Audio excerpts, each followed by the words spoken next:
Jóvenes, muy buenas noches.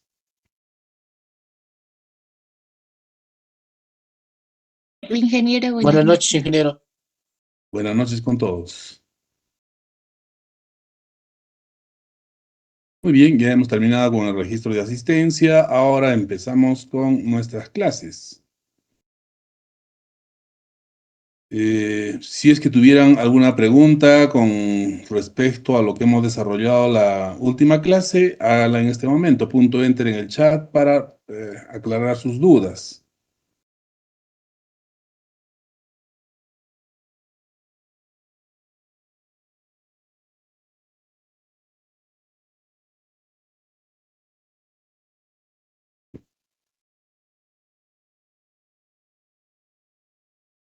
¿No hay preguntas? Muy bien, no hay preguntas. Cuando no hay preguntas es que todo está claro.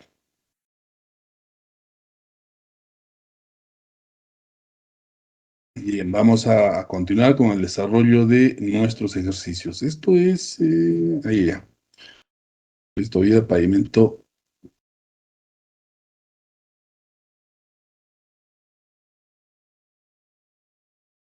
flexible. Sí, esto ya hemos visto ya en clases anteriores.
Bien, ya empezamos ya con la resolución de ejercicios eh, de análisis estructural o respuesta estructural en pavimentos rígidos. Habíamos visto un primer ejercicio en donde nos pedían calcular esfuerzo máximo en una losa de concreto sometido a gradiente de temperatura, ¿no? Entonces, precisamente aquí, esta solución está aquí hecha en Excel. Esto ya es de su conocimiento. Y lo que quería mostrarles antes de continuar con más ejercicios, tratándose del diagrama de Bradbury, es mostrarles que así como en pavimentos flexibles, uno se puede diseñar herramientas para trabajar, algunas utilerías que siempre se necesitan. Aquí les traigo otra que es de una forma la automatización para obtener C sub X y C sub Y, que son los coeficientes de Bradbury y que se utilizan con este gráfico, ¿no? Ya hemos visto en el ejercicio anterior. Entonces, lo que hice es llevarme, por ejemplo, el abaco, acá está, ¿no? El gráfico está aquí, fíjense. Este es el gráfico de Bradbury, una captura de pantalla, lo pongo acá en el Excel. Genero un gráfico XY de estos numeritos. ¿Qué cosas son estos numeritos? Son datos que he sacado aquí de este gráfico. Ustedes pueden fabricarse esto fácilmente. Es decir, en la primera columna ponen X, L sobre I, ¿no es cierto? L sobre I, es decir, la longitud sobre el radio de rigidez relativa. Y en la otra columna, C, el coeficiente de Bradbury. Y lo que hacen ustedes es construirse una tabla, ¿no? Así, ¿no? La tablita L sobre L minúscula, perdón, L sobre L minúscula y el coeficiente de Bradbury. Entonces, ¿qué pasa? Aquí quiero tener esta curvita, me he dado el trabajito de hacer lo siguiente, ¿no? 0,0, empieza ahí, 0,0, cuando L es 1, coeficiente de Bradbury viene por acá, pero yo tomé los números enteros en primer lugar, me basé así, ¿no? 2, digamos acá 3 y 0,22 más o menos, ¿no? Así, fui construyendo un poco así, 3,22 con números así enteros primero. Acá, a ver un número, acá este, por ejemplo, 5 y 0,69, ¿no? 5, 0,69. Así, y gráfico X versus y obtengo una curva, ¿no? Y la curva, va a salir una curva burda primero, ¿no? Luego superpongo el gráfico que capturé sobre él, coloco pues ese nuevo gráfico que estoy haciendo con Excel, ¿no? Se puede superponer, hago que la parte blanca sea transparente y vean que se ve al fondo, ¿no? Al fondo se ve tenuemente el gráfico y la curva va a estar por acá y trato de ajustarla y trato de completar esta tablita con mayor detalle, ¿no? Entonces se va a ir viendo la curva y lo que tengo que hacer es meter más datos, meter más números y la curvita se va adaptando a lo que es realmente la curva de Bradbury. Entonces, logré en poco tiempo, esto será pues en unos 10, 15 minutos, ¿no? Hacer toda la curva y luego viene la etapa de regresión, ¿no? Cuando ya se tiene la curva dibujada, ahora quiero una fórmula para con ella obtener, ya utilizando una fórmula de coeficiente de Bradbury, ya no estar entrando con el gráfico ni nada. Entonces, y eso se puede hacer en cualquier curva que ustedes tengan. Cualquier curva o cualquier ábaco que necesiten utilizar, se puede utilizar esta metodología, ¿no? Entonces aquí, esta hojita funciona así, ¿no?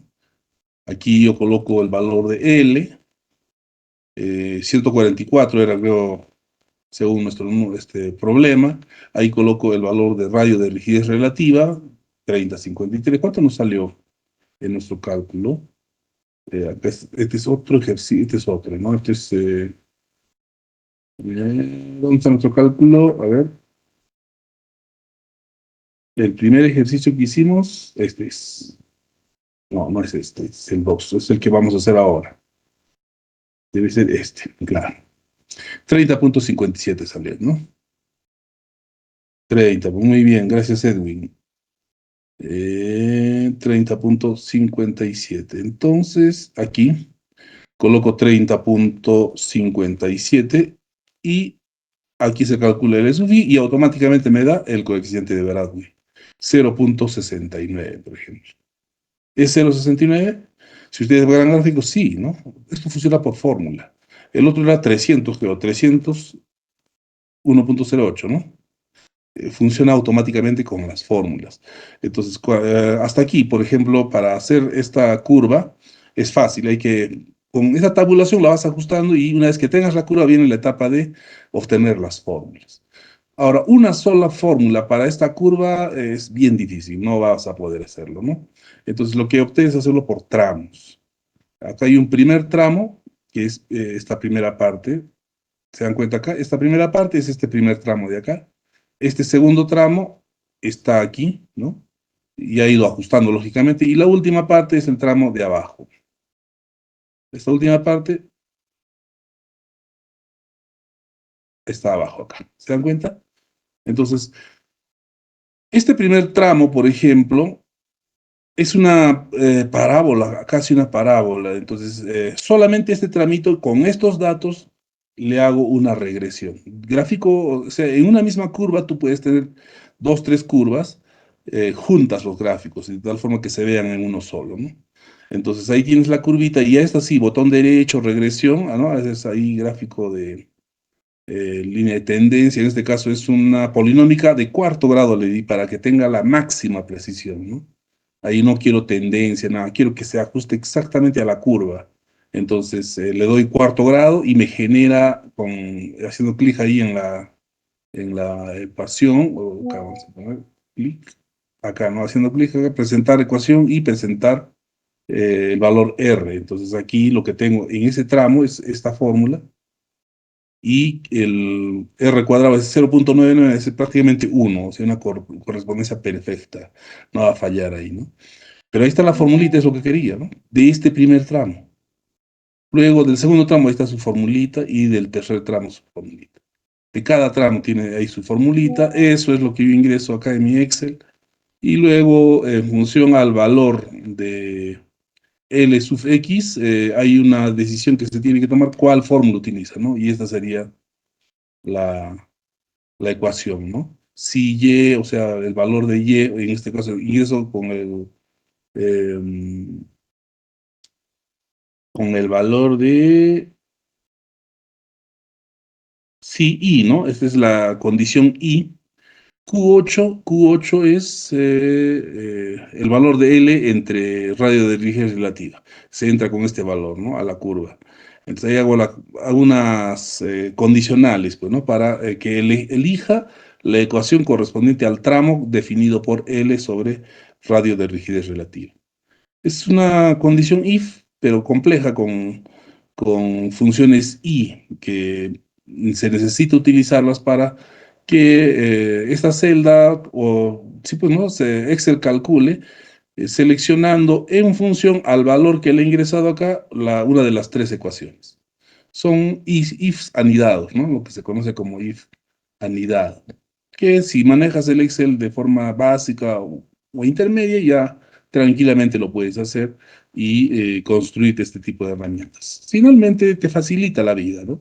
Te facilita el trabajo, porque siempre hay que hacer ese tipo de análisis. En la práctica hay que hacer bastante estos análisis, así como el diseño de pavimentos flexibles, diseño de pavimentos rígidos también hay. Software comercial, lógicamente hay, pero también cada uno se puede construir sus propias herramientas. Cuando lleguemos a diseño van ustedes a ver también algunas herramientas que tengo para el diseño estructural de pavimentos flexibles, pavimentos rígidos, ¿no? Entonces sirve esta hoja de cálculo nos sirve bastante, es muy poderosa, sinceramente. Ahora, quienes dominen el MATCAD, eh, el MATLAB, el Matemática, también en esas aplicaciones también se pueden hacer herramientas similares. El Excel me parece que es bastante sencillo, muy cómodo y práctico para hacer este tipo de cosas. Bueno, yo los exhorto a que puedan hacerse esta herramienta y si tienen dudas, pregunten. Yo les voy a resolver sus dudas cuando las hagan pues en clases. Bien, ahora sí pasamos a la segunda parte de nuestros ejercicios. Vamos a desarrollar el ejercicio número 2, que tiene que ver con el cálculo de esfuerzos y deflexiones, porque recuerden, no hay deformaciones en loses de concreto, sino esfuerzos y deflexión por cargas. Ahora, debido a cargas, ya no por gradiente de temperatura, sino por carga. Bien, entonces acá les presento el ejercicio número 2. Dice, en la figura se muestra una losa de concreto sujeta a una carga de esquina. Esta es una carga de esquina. Empezaremos con una carga de centro, el ejercicio 1. ¿Dónde está ese ejercicio 1? Este gradiente térmico. Bueno, el del centro va a quedar para ustedes como tarea en todo caso. No tengo esa hoja. Estará perdida ahí en mis archivos, pero es igualito. Vamos a empezar con este ejercicio 2 que tiene que ver con una carga en esquina. Recuerden que los puntos críticos según la losa son centro, borde y esquina. Y ahora vamos a ver lo que es esquina. Empezamos con esquina. Dice, dados K. Ya sabemos K es el módulo de eh, reacción, ¿no? Módulo de reacción del apoyo de la losa. Ese módulo de reacción combina la reacción de la subrasante y la subbase, o lo que se tenga, ¿no? Puede ser también una base, ¿no? Ese combinado, ese conjunto combinado de componentes estructurales, tienen una resistencia al ensayo de placa, ¿no? Para los que están dudando o los que, digamos, no entienden muy bien esto que les digo, módulo de reacción, está en nuestro libro también. Siempre, ¿no? El YouTube nos ayuda aquí para salir de dudas rápido. Colocan ahí ensayo de módulo de reacción. Ensayo, módulo de reacción.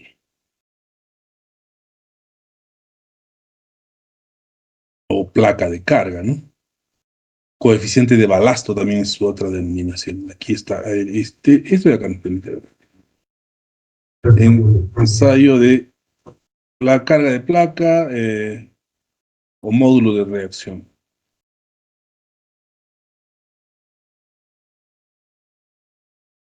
Había unas fotos, no hay fotos ahí. A ver, módulo de reacción de la subrasante. Acá, vamos a ver qué tal este video. Bla, bla, bla, bla, bla, toda la teoría.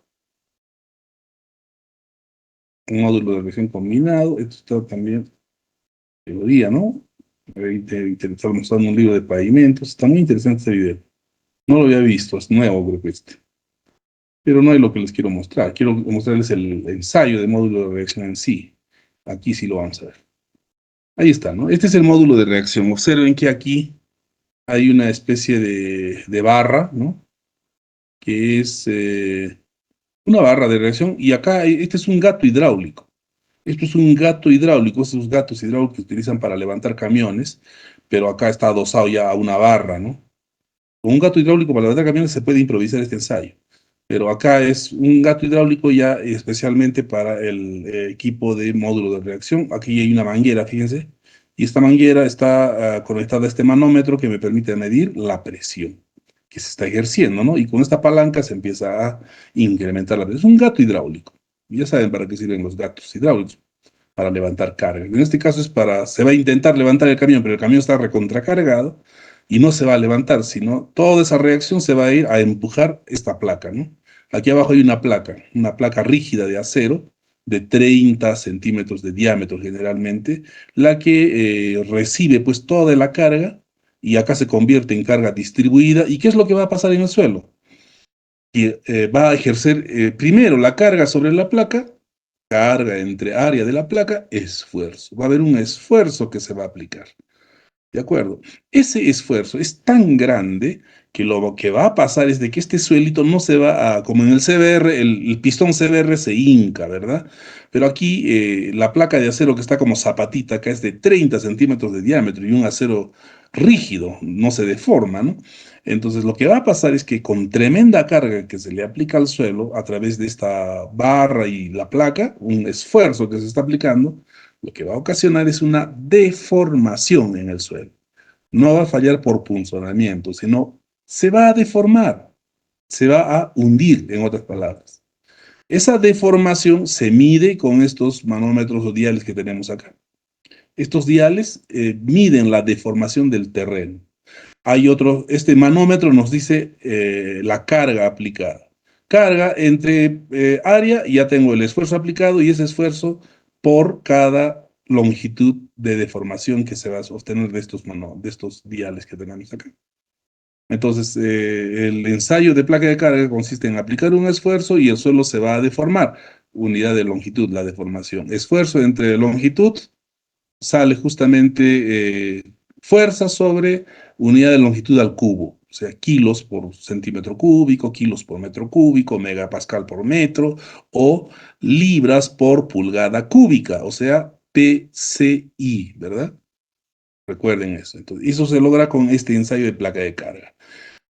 Muchos ensayos, no digo, no, muchos trabajos de investigación en donde se busca medir, por ejemplo, la respuesta de un suelo mejorado para cimentación de viviendas, digamos, de estructuras, se hace con este ensayo. Ustedes cuando han hecho diseño de cimentaciones han hablado del coeficiente de balasto. Pues este es el coeficiente de balasto con el que diseñamos cimentaciones. Este es el ensayo para determinar coeficiente de balasto o módulo de reacción del suelo, que se realiza mediante este ensayo de placa de carga.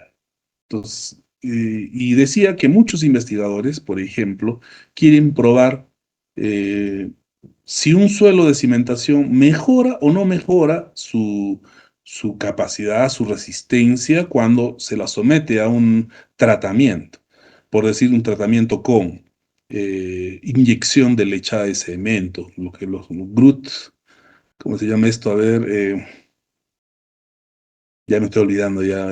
En español es inyección de lechada de cemento, lechada de cal. Se inyecta, gruting, se le dice, ¿no? Gruting.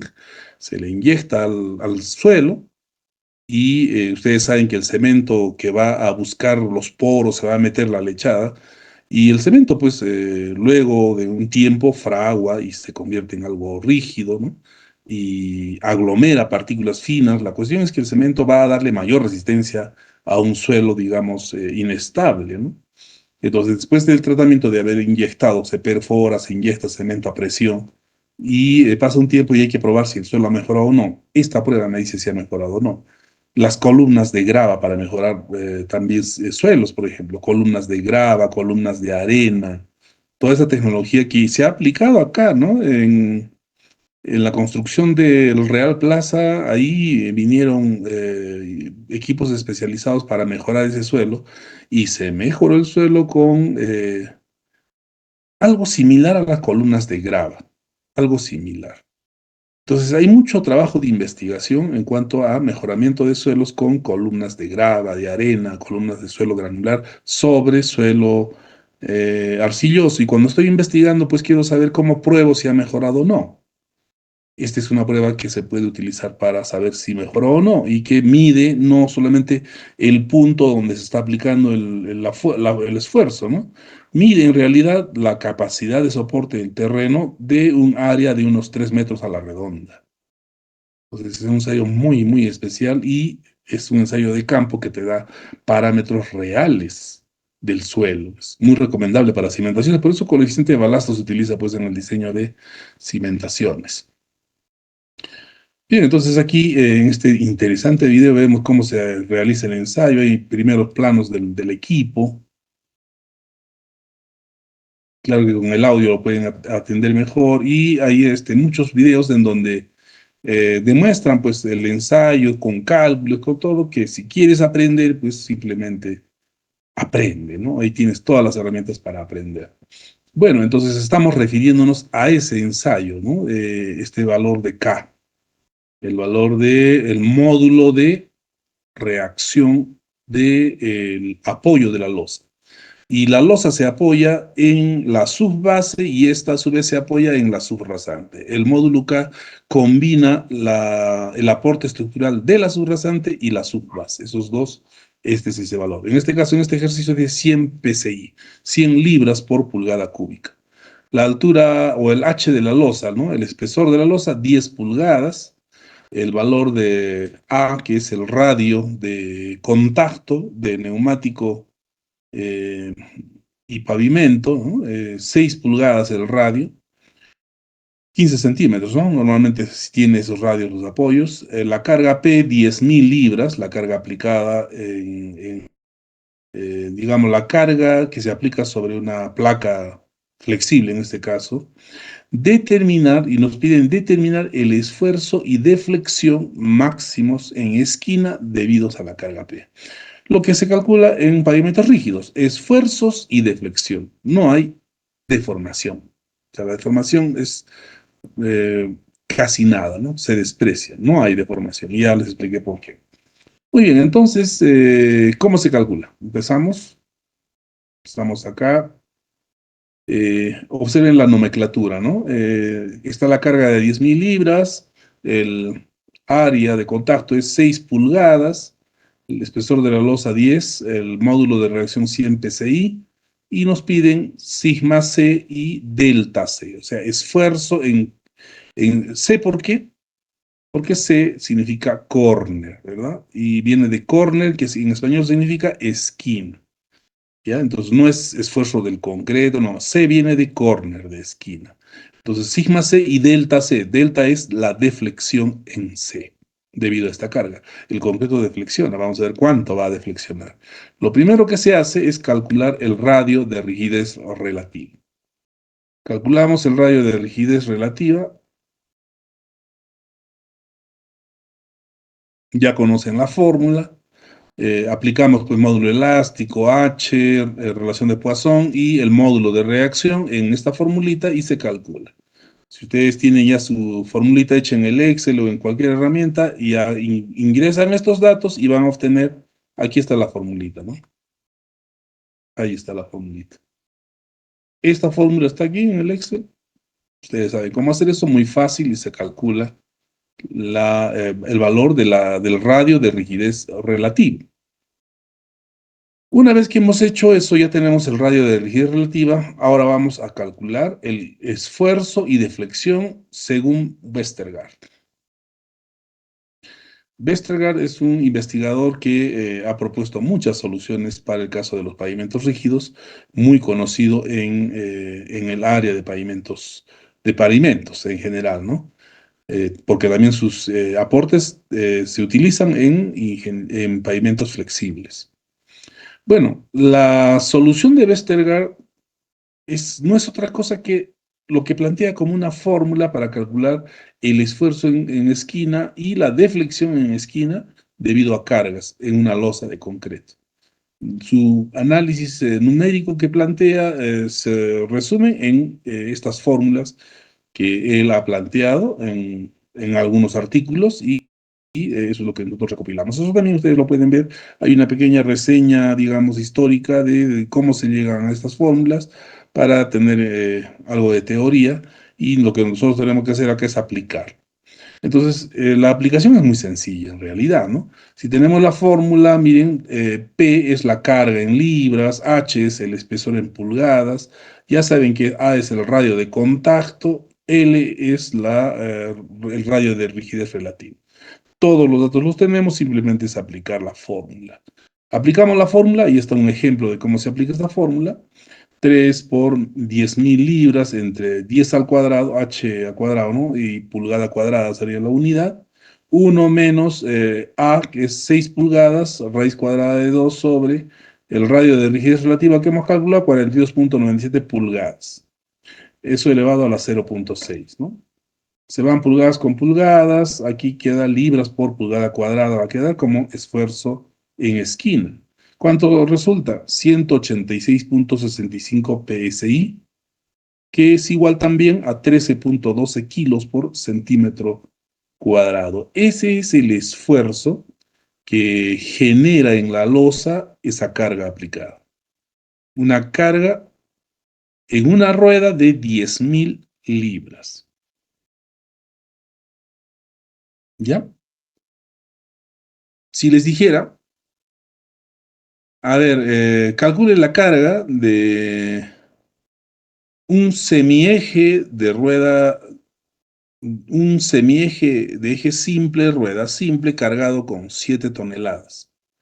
¿Cuánto sería la carga en una rueda? Si el eje tiene cargado o va cargado con 7 toneladas, ¿cuánto sería la carga en cada rueda, pero en libras? El primero que dé la respuesta tiene su puntito.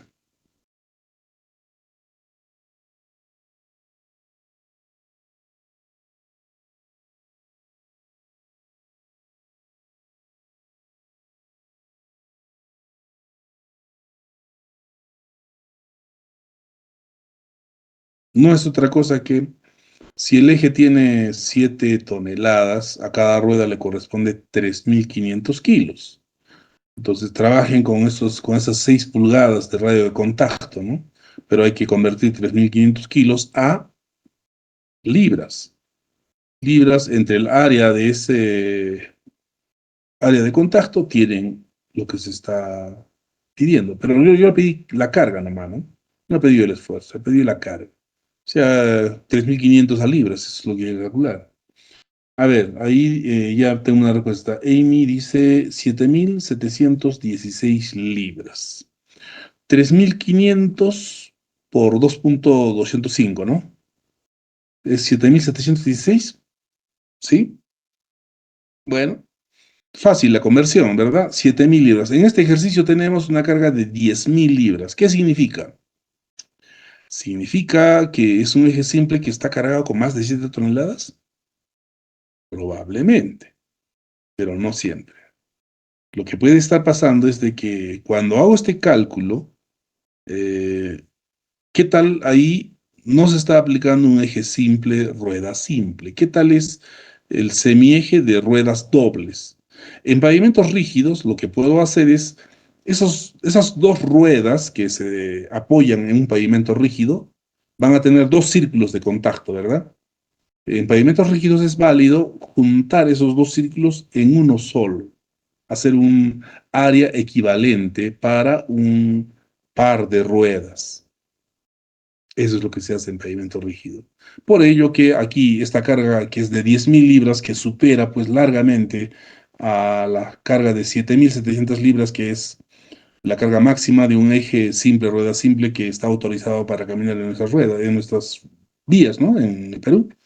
Y uno puede decir 10.000 libras es una sobrecarga muy grande. ¿En qué país será? No, mentira, ¿no?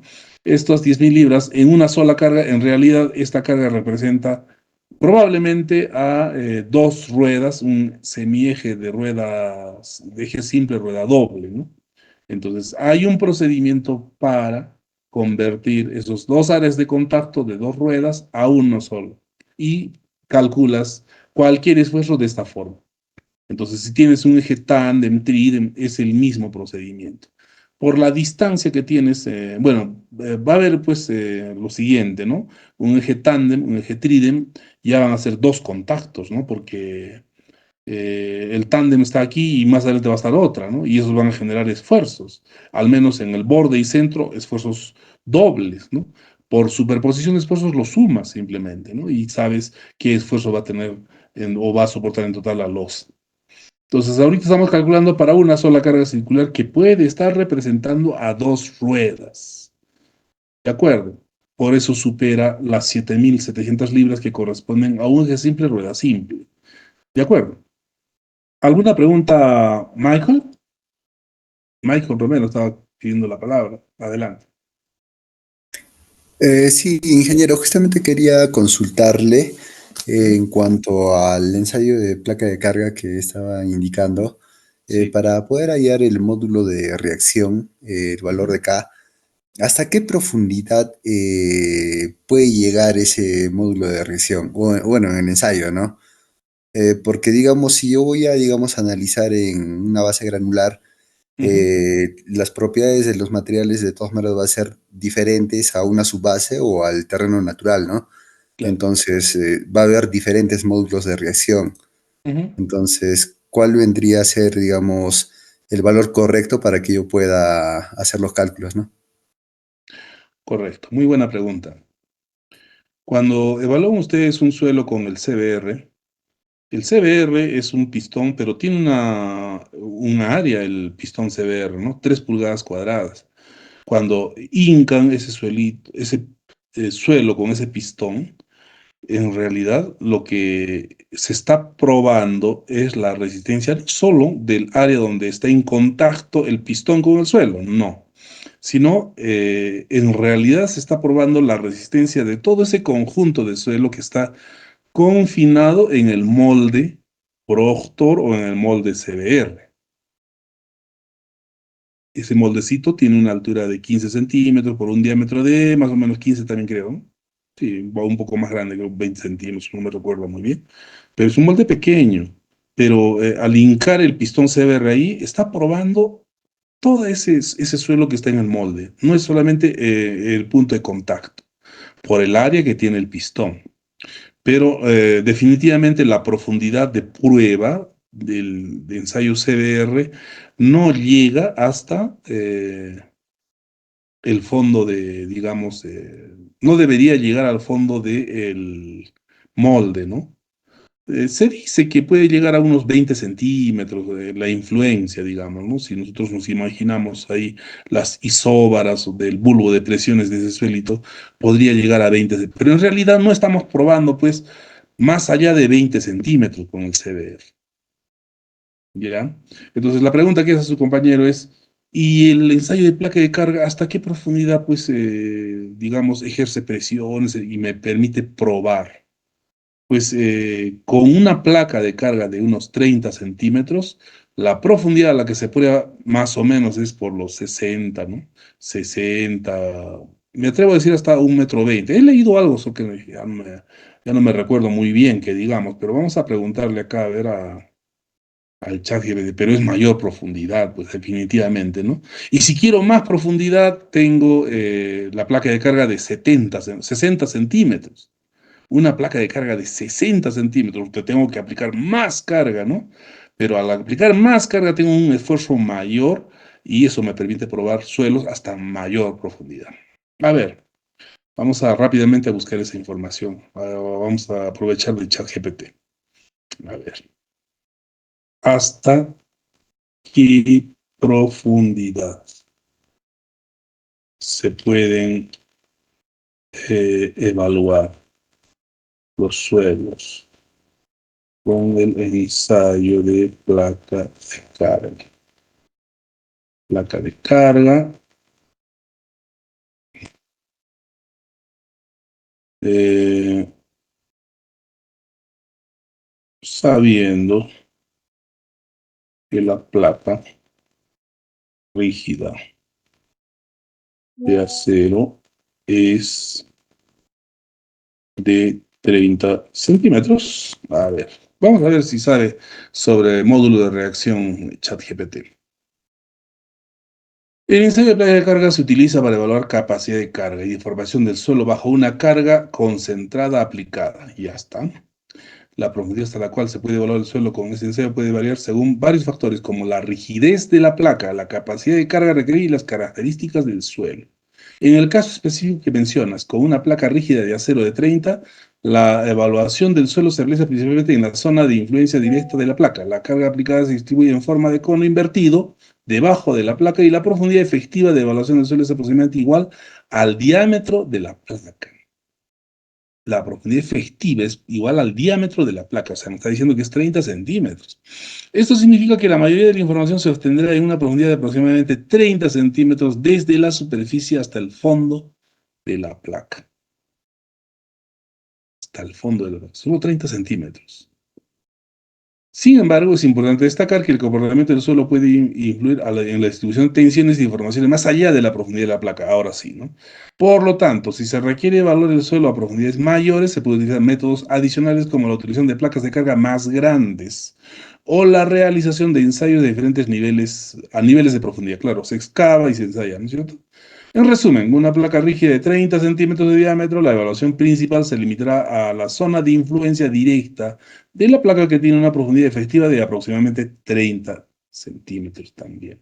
Para evaluar el suelo a mayores profundidades puede utilizar métodos de ensayos adicionales. Bueno, no me deja convencido tanto esta respuesta, ¿no? O sea, con una placa de 30 centímetros solo evalúo 30 centímetros de profundidad. No me parece. Yo pienso que por lo menos evaluamos hasta 60 o más, ¿no? O más. Hay que buscar información. Bueno, ahí tenemos una tareita. Lo haremos para la siguiente clase. La siguiente clase les traigo un poco de información sobre esto. A ver si ustedes también averiguan y podemos hacer algún diálogo interesante. Para el jueves, jóvenes. ¿De acuerdo, Michael? Ponte a estudiar también. Mire, acá nos da información muy importante de placa de carga, el chat GPT. Claro, eso está en los libros. Los textos ahí te explican, entonces hay que revisar. Sí, ¿Ya? ingeniero, Sí. justamente mi duda era ahí, ¿no? O sea, digamos, si la influencia es de 30 centímetros, pero si yo voy a tener una losa de 20, digamos, entonces estaría hallando una reacción del valor de K combinado, tanto de, digamos, de la losa y de la base granular. El ensayo de placa de carga no se practica sobre la losa. Se No, de la practica, carpeta asfáltica en este caso, o de no la se, base granular. no se aplica en la carpeta asfáltica. Ahí, base El granular, ensayo, sí. el ensayo de placa de carga lo aplicas en la base o subbase. Ya. Y vas a tener el parámetro o el módulo de reacción de la base o subbase nada más. Para tener el módulo de reacción de la subrasante, tienes que hacer el ensayo a nivel de subrasante también. Entonces ahí Mm, tienes dos valores de módulo de reacción, uno de la subrasante y otro de la subbase. Esos dos los combinas. ya, ya, ingeniero, Ujú. gracias. Ya. Bien, entonces la aplicación de la fórmula para el esfuerzo es como están viendo aquí y resulta un esfuerzo de 13,12 kilos por centímetro cuadrado. 13,12 kilos por centímetro. El esfuerzo mira, que realiza, o sea, tú en una losa cargas una llanta con 10.000 libras de carga y lo que está generando es un esfuerzo en el concreto de 13,12 kilos por centímetro cuadrado. Esa carga va a generar esfuerzos de tracción, ¿verdad? El concreto a la compresión resiste bastante, ¿no? ¿Cuánto es pues la resistencia a la compresión del concreto en un pavimento rígido en una losa de 10 pulgadas de espesor? Estamos hablando de 25 centímetros. ¿Cuánto es la resistencia a la compresión del concreto en un pavimento rígido? El mínimo, jóvenes, es 280 kilos por centímetro cuadrado. 280, ese es el mínimo. Lo normal, según el MTC, es 350 kilos por centímetro cuadrado. La resistencia a compresión normal de un concreto que se utiliza en pavimentos rígidos, en carreteras, es 350 kilos por centímetro cuadrado. ¿Te das cuenta? Entonces, pero eso es resistencia a la compresión. Acá este concreto, por esta carga, por compresión, no va a fallar. Probablemente falle por flexión, ¿verdad? Esto va a tender a flexionar la esquina, la va a tender a doblar, pues se entiende, ¿no es cierto? Entonces, entonces tengo que saber cuál es la resistencia a la flexión de esa losa. ¿Y cuánto es la resistencia a la flexión del concreto? De un concreto 350. Quien dé la respuesta tiene un punto, así que le debo un punto a Emi Cayata. ¿Cuánto es la resistencia a la flexión del concreto? A ver, aquí, análisis. Diseño. Vamos a diseño. Quien tenga la respuesta la da. Y si la hace antes que yo, pues yo estoy buscando ya la respuesta. Está por acá. No, no, no. Módulo de rotura. Joder, módulo o la resistencia a la flexotracción del concreto. Resistencia a la flexotracción.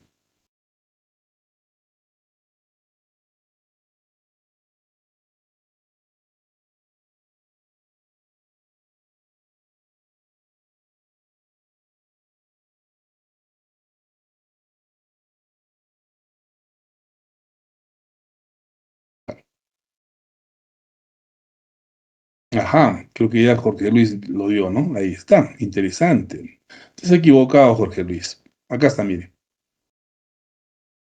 Resistencia mínima a la flexotracción del concreto y su equivalente en compresión del concreto. Fíjense.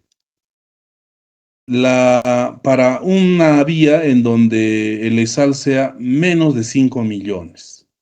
La avenida Circunvalación de nuestra ciudad, su ESAL, pues es, ¿cuánto? Está por los 17 millones para 25 años de periodo de diseño. 17 millones de repeticiones de ejes equivalentes. O sea, está en este rango, incluso más, mayor, ¿no? ¿Y cuánto debe ser el concreto? Su flexotracción debe ser 45 kilos por centímetro cuadrado y su resistencia mínima a la compresión, 350 kilos por centímetro cuadrado para este tráfico. Este es el concreto que se debió usar en la avenida Circunvalación de nuestra ciudad. ¿Se dan cuenta? Ahora, el mínimo para pavimentos cuyo tránsito es menos a 5 millones, es decir, la callecita que pasa por nuestra casa, así, ¿no? Las vías locales, se puede usar concretos mínimo de 280. Bueno, aunque esto no es urbano, ¿no? En la norma CE 010, ahí está para pavimentos urbanos y el mínimo es, si no me equivoco, 250, ¿sí? 250, algo así es el mínimo. Perdón. Entonces aquí, miren, un concreto 350 tiene un equivalente en flexotracción, resistencia en este ensayo, ¿no? Ahí está el concreto, una viga de concreto de 50 por 15 por 15 por longitud de 50, ¿no? Y este es el aparato de compresión uniaxial para romper briquetas, es el mismo. Solamente tiene esta placa de acero acá arriba con estos apoyitos y se hace el ensayo de flexotracción, eso lo tenemos en nuestro laboratorio. Entonces, la viga se rompe de esta forma. Este es el ensayo flexotracción. A este ensayo de flexotracción justamente es el que nos sirve para evaluar el desempeño de una losa de concreto de pavimento rígido. Entonces, en este ensayo, un concreto de 350 kilos por centímetro cuadrado de resistencia a la compresión aproximadamente resiste 45 kilos por centímetro cuadrado de flexotracción. Eso se llama módulo de rotura, que es el parámetro mecánico para caracterizar un concreto para diseño de pavimentos rígidos. 45. Una carga de 10.000 libras, o sea, estamos hablando de un eje tándem debe ser. Su equivalente a cuánto será esos 10.000 libras. Estamos hablando de un eje tándem de unas, bueno, más que 10.000, ¿cuánto sería 10.000 en kilos? ¿Cuántas toneladas es? Debe ser unas, a ver, ¿cuánto es? 10.000 en kilos, por favor. 4.000, ¿no? Más o menos 4.000. 4.000 kilos, ¿sabes cuánto sale?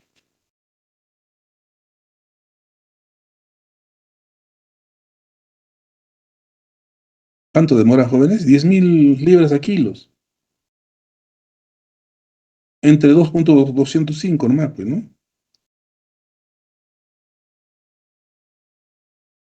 Bueno, ya mucho demora, pues. Voy a agarrar mi calculadorita. Ya, por fin, alguien. Ya, gracias.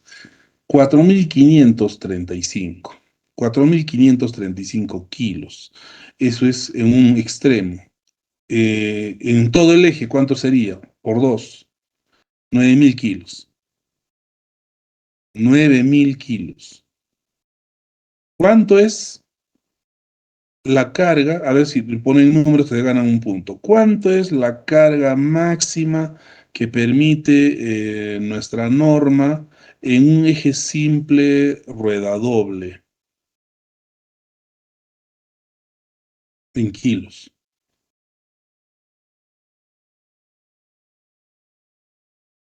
Se pierde en su punto, ¿no? Falta reacción, jóvenes, ¿no? No estoy hablando en chino. Ya ustedes saben esa respuesta.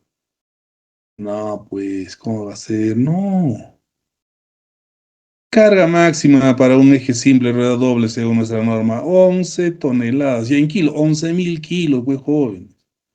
11.000 kilos. Muy tarde, a ver. te perdiste tu punto. 11.000 kilos.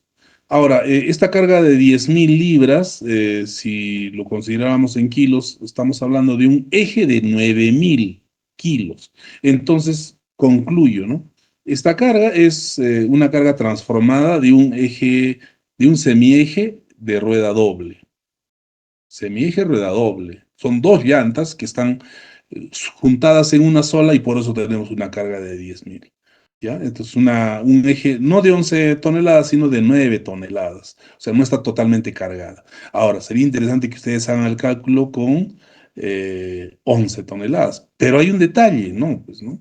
11 toneladas en el eje. 11 toneladas en el eje. Un semieje son 5 toneladas, ¿no? 5.000 kilos.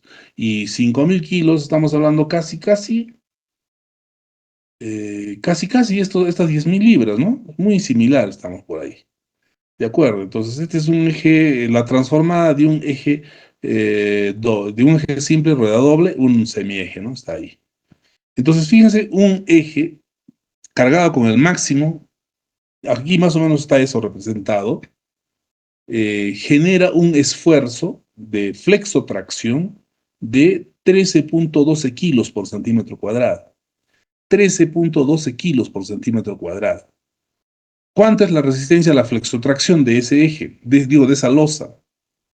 Si fuera un concreto 350, su resistencia a flexotracción es 45. Si fuera un concreto 280, que puede ser probable que sea este, su resistencia a la flexotracción es 40. Pregunta del millón. Esta losita, cuando recibe una carga de esas, ¿fallará? ¿Se agrietará? No. ¿Por qué? Porque esta resiste un esfuerzo a flexotracción de 40 kilos por centímetro cuadrado. Si fuera un concreto 280 a la compresión, ¿no es cierto? 40. ¿Y cuánto se le está aplicando con eje simple, rueda doble cargado? Incluso con 11 toneladas, con la carga máxima de nuestra norma, ¿va a llegar a cuánto? Va a llegar a 13, y esto llegará a 15, ¿no? Kilos por centímetro cuadrado. Es decir, no la va no la va a fisurar.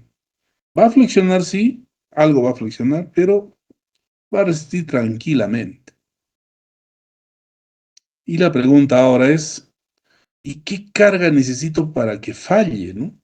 Si este es un concreto con una resistencia a la tracción de 40 kilos por centímetro cuadrado, una resistencia a flexotracción o módulo de rotura de 40. ¿Ven que la cosa se pone interesante? Entonces, cuando ya tú entiendes estos números, cuando ya entiendes lo que estás calculando, ya le das un sentido práctico, entonces la cosa se pone interesante. ¿Cómo esto puedes calcular? Por el lado de la seguridad, si una losita de concreto va a aguantar o no el paso de algún vehículo. Con eso, con estas fórmulas las calculas, las estimas, y por el lado de la seguridad, porque en la realidad estas losas no trabajan solas, trabajan siempre con las que están a los costados, que le ayudan a compartir la carga, ¿no? Ya sea por fricción aquí en la junta o por los dowels, pero lo que calculas cuando tú consideras aislada, lo estás calculando en su estado más crítico, cuando ya no hay transferencia de carga con las otras losas, el estado más crítico, y en ese estado más crítico no falla. Imagínense si tiene acá una losa al lado por fricción de agregados, un contacto de trabazón de agregados, pues no va a resistir los 13 kilos por centímetro cuadrado, ¿no? Una parte resiste la losa y la otra resiste la otra, ¿no?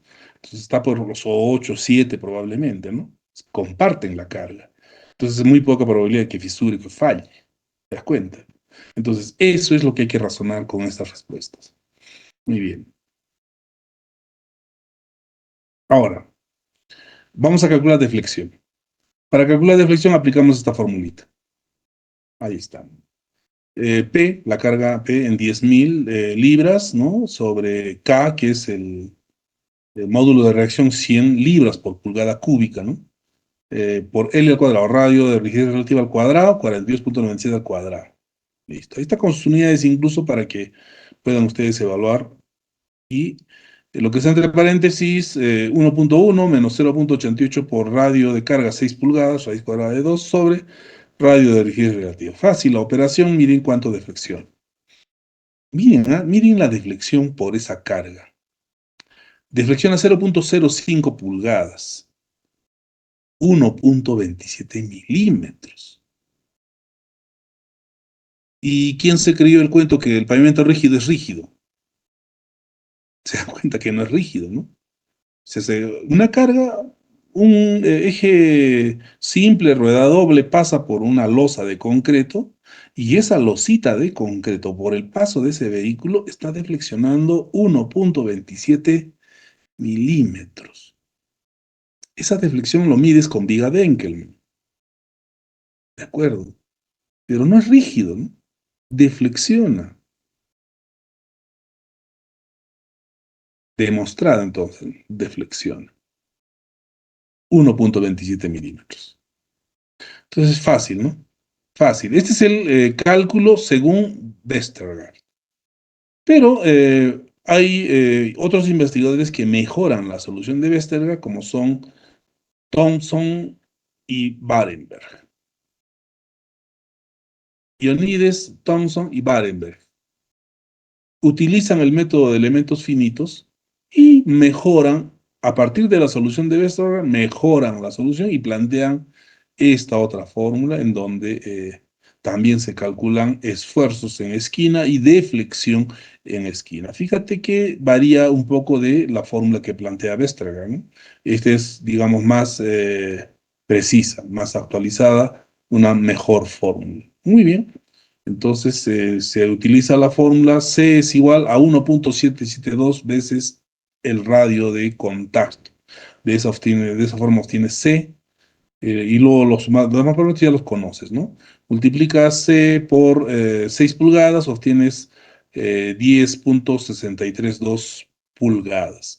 Ese valor lo reemplazas en la fórmula y obtienes 190.25 PSI.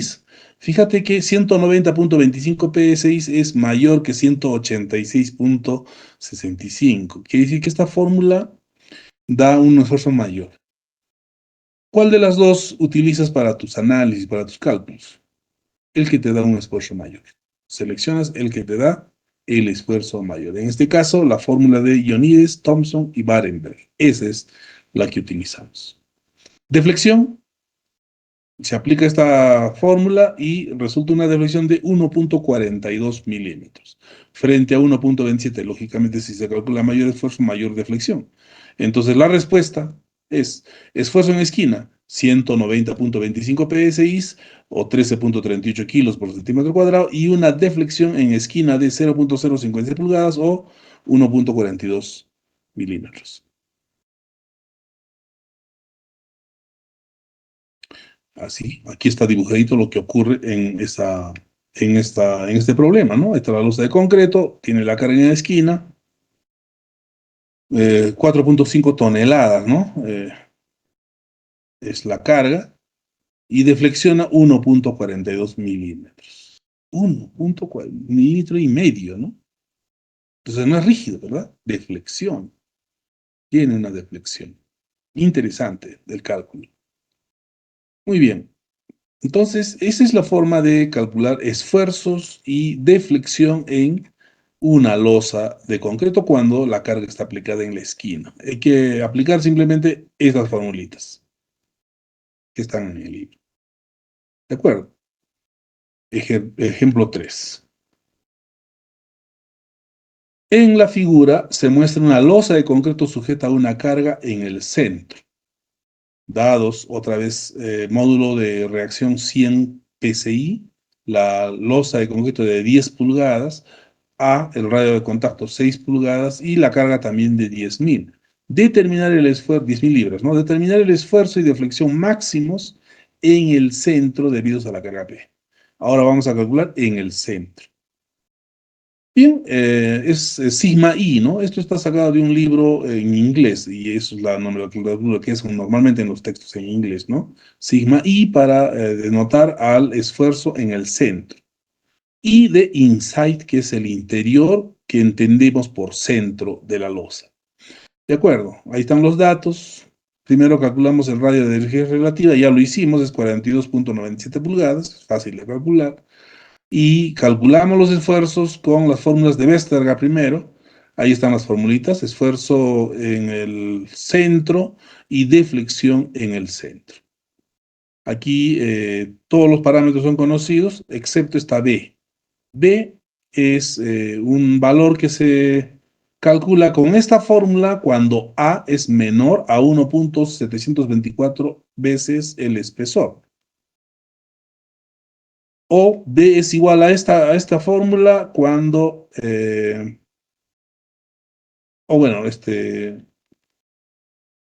B se calcula en función a esta fórmula cuando o donde A es menor, si es que es menor, a 1.724 veces el espesor. En la teoría está la otra opción cuando esto no se cumple. De acuerdo, entonces B va a resultar, ahí está el valor de B, que sale 5.85. Y esto se reemplaza pues acá en la fórmula, ¿no? Radio de rigidez relativa sobre B tenemos aquí. Entonces ahí reemplazamos los valores y hallamos el esfuerzo. En el centro es 143.24 psi, menor que en la esquina. Y eso es lógico, ¿no? En la esquina hay mayor esfuerzo. ¿Por qué? Porque en esquina hay restricción solamente en un lado, en la mitad de donde se aplica la carga, y en otra mitad está vacío, pues, ¿no? Ese es el problema, ¿no? Esa es la diferencia. Cuando aplicas carga en esquina, hay restricción en este lado, pero aquí ya no hay restricción, entonces la losa es débil en esquina. Y es más débil y es donde se genera más esfuerzos también, ¿no? Entonces ahí cuando se deje, aquí hay restricción por todo lado, es menos débil y el esfuerzo es menor. ¿De acuerdo? Entonces, ahí es más resistente el losito. Muy bien, entonces ahí sale 143 psi y lo que deflexiona, ¿cuánto es? Ahí está la fórmula de deflexión y es 0.17 milímetros. Muy poca deflexión en el centro, ¿no? Cuando se aplica la carga en el centro de la losa, la deflexión es 0.17 milímetros. Mucho menor que lo que deflexiona en esquina. Eso es lógico, ¿no? Bien, esa es la fórmula que tenemos para calcular esfuerzos en el centro según Westergaard.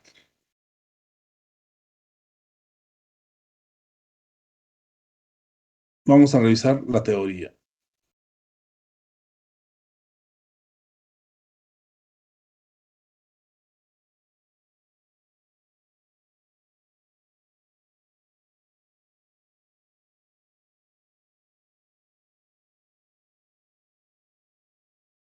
Carga en el centro.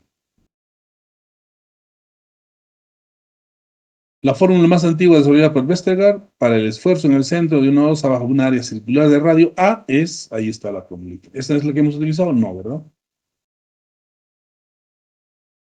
Este es Ionides, esto ya lo hemos visto. Carga en el centro, esta es la de Westergaard. Para una relación de Poisson de 0.15 y en términos de logaritmos base 10, la ecuación puede ser escrita como. La ecuación que hemos utilizado es esta 3039 y la 3040. ¿Por qué? Porque la relación de Poisson es 0.15. Solo para ese caso. Pero si la relación de Poisson fuera otro valor, entonces utilizan esta fórmula completa. De arriba. La 536 y la 338. ¿De acuerdo? Entonces ahí esta fórmula es porque la relación de Poisson es 0.15. Hecho la aclaración, ahora vamos a carga en el borde. Carga en el borde, las fórmulas son, hay varias, considerando carga en el borde cuando toda la rueda está dentro de la losa o cuando la mitad de la rueda está dentro de la losa y la mitad fuera de la losa. ¿Y cuál de ellos producirá el mayor esfuerzo? Ese es el siguiente ejercicio. En borde, entonces, ¿no? Ejercicio 4, vamos al ejercicio 4. Y dice, en la figura se muestra una losa de concreto sujeta a una carga en el borde, dados el combinado, ahí estamos dando ya el módulo de reacción combinado 200. Podríamos trabajar con 100 también, pero bueno, ahí le vamos a poner 200.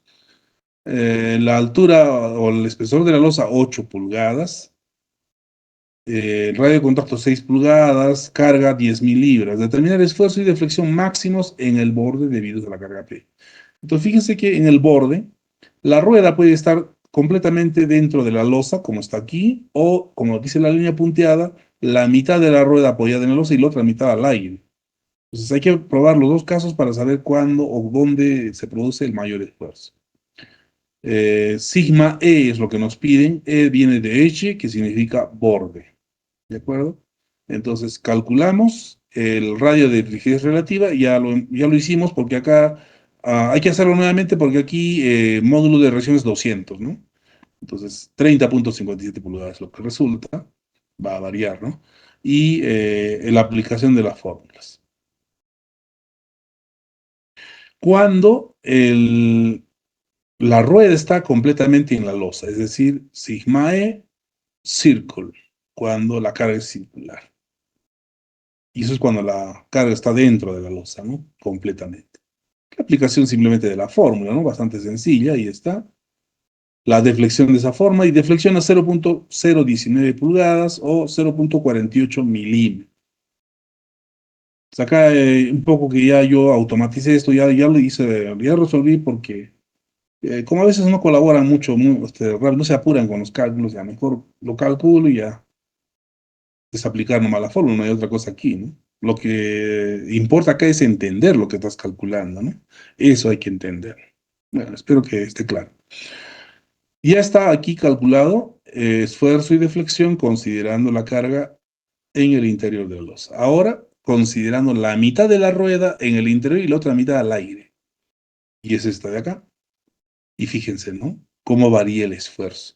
Considerando semicírculo en la losa es 443 PSI, mayor, casi por 100 PSI, ¿no? Entonces es mucho mayor el esfuerzo y la deflexión también es mayor, 0.5 milímetros. Y los máximos entonces, ahí tomamos los máximos, en el borde será 443 y 0.53 milímetros de deflexión. Bien, ahí están los ejercicios que hay que, digamos, entender, y ya con esto ustedes pueden aplicar también esta teoría a el cálculo, digamos, que quieran con respecto a una losa. Siempre considerando las premisas, ¿no? De que estamos hablando de una losa aislada y que los resultados que obtenemos son en el estado más crítico de una losa, porque en realidad en un pavimento rígido las losas no están aisladas, están siempre en contacto unas a otras y entre unas y otras existe fricción a través de la junta y eso hace que los esfuerzos se reduzcan en las losas. Si ya no hay esa fricción, que es lo que ocurre cuando vacían la losa o encofrar una tabla en el medio, sacan la tabla y quedan totalmente aisladas, las losas son más débiles, ¿no? Definitivamente es la peor forma de construir un pavimento y eso sí, ahora ya lo debes de entender, ¿no? Ahora sí ya debe estar claro por qué construir un pavimento vaciando en tipo damero, como se hacía antes, y siguen haciendo algunos lamentablemente ahora, es la peor forma de utilizar este material en una losa de concreto, en un pavimento rígido. Muy bien. ¿Alguna pregunta, jóvenes, con respecto a esto? Con esto hemos terminado nuestros ejercicios y voy a dejar este ejercicio propuesto para que se entretengan esta semana y ya pues, ¿no? Tengan ya todo completo. Miren, el ejercicio es, como no preguntan, yo les dejo la tarea. Usando las fórmulas de Westergaard, determine el máximo esfuerzo en esquina, centro y borde de una losa de concreto sujeta a una carga de 10.000 libras de un semieje simple de rueda doble, como se muestra en la figura. Ya no es un solo círculo, ahora es un eje mirito y un eje más real, ¿verdad? Un área de contacto más real. Ahí está la separación entre centros, las cargas en cada una de esas áreas de contacto, en total 88.42 PSI de carga distribuida, ¿no? Conjunta. Entonces estamos pidiendo esfuerzos y deflexión en esquina, centro y borde. Y alguien dirá, pero no hemos hecho ejercicios con este. Claro, hemos hecho ejercicios con un solo círculo, ¿verdad? Pero ¿qué les dije? De que existe una forma de transformar estos dos contactos de dos ruedas, transfórmalos a un solo área de contacto.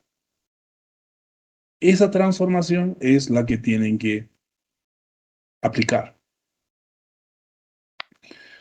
Para que hagan ese ejercicio, tienen que remitirse al libro. Ahí está la explicación y ahí están las fórmulas. ¿De acuerdo? Hay que entender esto de acá. Y si así no entiendes todavía, o sea, te falta, revisa la fuente. ¿Dónde está la fuente? Mire, Yang Huang 2004. Ah, Yang Huang. Muy bien. Entonces, una vez que sepan que el autor es Yang Huang, se van ustedes a su Google, ¿no? Y ponen acá Payments, Analysis and Design, Yang Huang. Y ahí está el librito. Ya, pues, ¿no? Les mostré una paginita donde habían libros, ¿sí? Carguen ahí el autor nomás o la página y van a encontrar todos los libros de pavimentos ahí, habidos y por haber, incluso los publicados en el 2023. ¿Te interesa aprender? ¿Quieres tener información actualizada? Ya sabes cómo hacerlo. Te enseñé a pescar, no te estoy dando pescado. Te daría ahorita el libro, ¿verdad? Que es fácil. Copy paste. Tenlo, ya sabes cómo. Y en ese libro, en la página 159 está esto y este procedimiento y hay ejemplos. Entonces, provecho con el pescado, jóvenes. Se ha terminado el tiempo, con esto hemos terminado la unidad 3, análisis estructural de pavimentos o esfuerzos y deformaciones. En realidad son ejercicios que nos hacen ver una pequeña parte de lo que significa el análisis estructural. En realidad hemos tocado los problemas más sencillos, ¿no? Si queremos profundizar esto, tenemos que hacer alguna especialización y llevar un curso avanzado de diseño de pavimentos. Ahí es en donde sí se observan los casos más complejos y los reales, justamente cuando tenemos pavimentos flexibles con varias capas, el análisis por métodos que requieren pues de una, digamos, mayor complejidad en el uso de las matemáticas y de las herramientas de elementos finitos, ¿no? Y eso existe, esos cursos se dan en los cursos de maestría. Ahí es en donde se puede aprender ello. ¿De acuerdo? Entonces, hasta aquí con esto de la unidad 3. En la siguiente clase, el día jueves, hacemos diseño de pavimento flexible. Y en las últimas semanas, había dicho hacer una clase extra más, ¿no? Entonces, en esa clase extra vamos a hacer diseño de un pavimento rígido y terminó nuestro curso. Hemos dado bastante tiempo a la primera parte del curso. Nos hemos dedicado a hablar de términos, de temas generales, hemos tratado de que ustedes entiendan, digamos, los fundamentos de lo que es el análisis o diseño de un pavimento. Las primeras clases nos hemos abocado a eso, a entender, a plantear, y ese ha sido el objetivo. Lo último que estamos viendo ya es simplemente aplicar y podemos avanzar más rápido porque ustedes tienen ese fundamento que se ha hecho desde las primeras sesiones, ¿no? Y para mí también es más fácil enseñar esto porque ya tienen la base. Ya pueden ahora, a partir de esto, empezar a caminar solos. Una vez que hagamos el diseño de un pavimento flexible y un pavimento rígido, ya ustedes pueden plantearse, digamos, cualquier problema y resolverlo. Bien, entonces estamos en la recta final de nuestro curso, jóvenes. Nos vemos en la siguiente clase.